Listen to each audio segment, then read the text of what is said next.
चला, आज आपण एका अशा गोष्टीबद्दल बोलूया जी आपल्या आजूबाजूला सतत असते, पण आपण तिच्याकडे फारसं लक्ष देत नाही.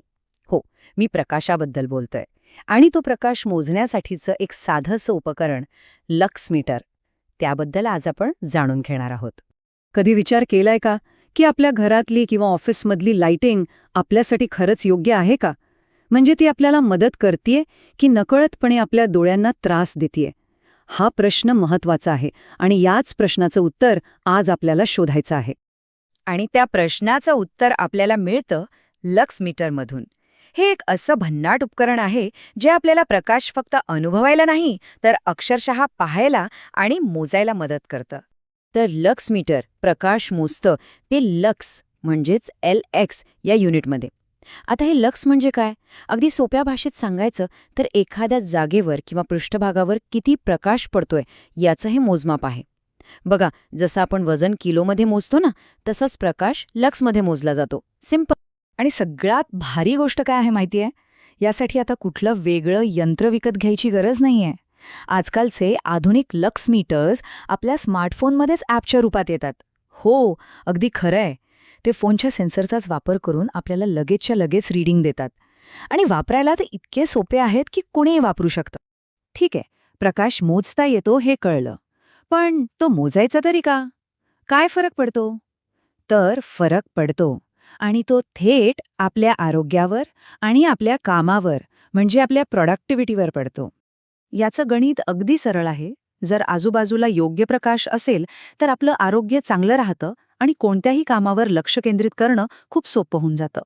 विचार करा, जर प्रकाश खूपच कमी असेल तर काय होतं? डोळ्यांवर ताण येतो, उगाचच थकवा जाणवतो. आणि याच्या उलट जर प्रकाश खूप जास्त असेल, डोळे दिपवणारा असेल, तर लक्षच लागत नाही, चिडचिड होते. म्हणजे दोन्ही परिस्थिती आपल्यासाठी वाईटच आहेत आणि त्याचा थेट परिणाम आपल्या कामावर होतो. मग आता प्रश्न उरतो की हा प्रकाश नेमका मोजायचा कसा? तर अजिबात काळजी करू नका, याची पद्धत खूपच सोपी आहे. चला, तर मग आता याच्या प्रॅक्टिकल भागाकडे वळूया. यामागचं तंत्रज्ञान तसं अगदी साधे. होतं काय की आपल्या फोनमधला जो लाईट सेन्सर असतो ना, तो आजूबाजूचा प्रकाश ओळखतो. मग ॲपमधला अल्गोरिदम त्या प्रकाशाची तीव्रता मोजतो आणि आपल्याला स्क्रीनवर फायनल आकडा दिसतो लक्समध्ये. म्हणजे बघा, स्टेप 1 प्रकाश ओळखणे, स्टेप 2 मोजमाप करणे आणि स्टेप 3 रिझल्ट दाखवणे. बस इतकं सोपं आहे. आणि हो, यासाठी कोणी एक्सपर्ट असण्याची बिलकुल गरज नाही. कोणीही हे करू शकतं.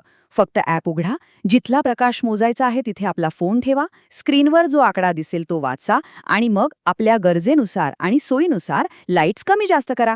झालं. आता हे कदाचित एक छोटंसं ॲप किंवा एक साधं उपकरण वाटेल, पण खरं तर हे एका मोठ्या बदलाचा भाग आहे.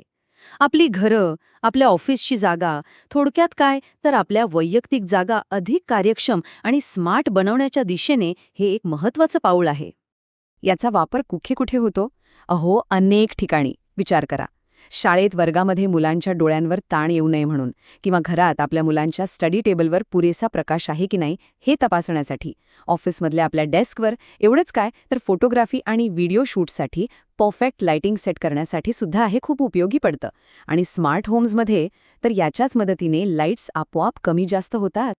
आणि थांबा, हे इथेच संपत नाही. याचं भविष्य तर यापेक्षाही इंटरेस्टिंग आहे.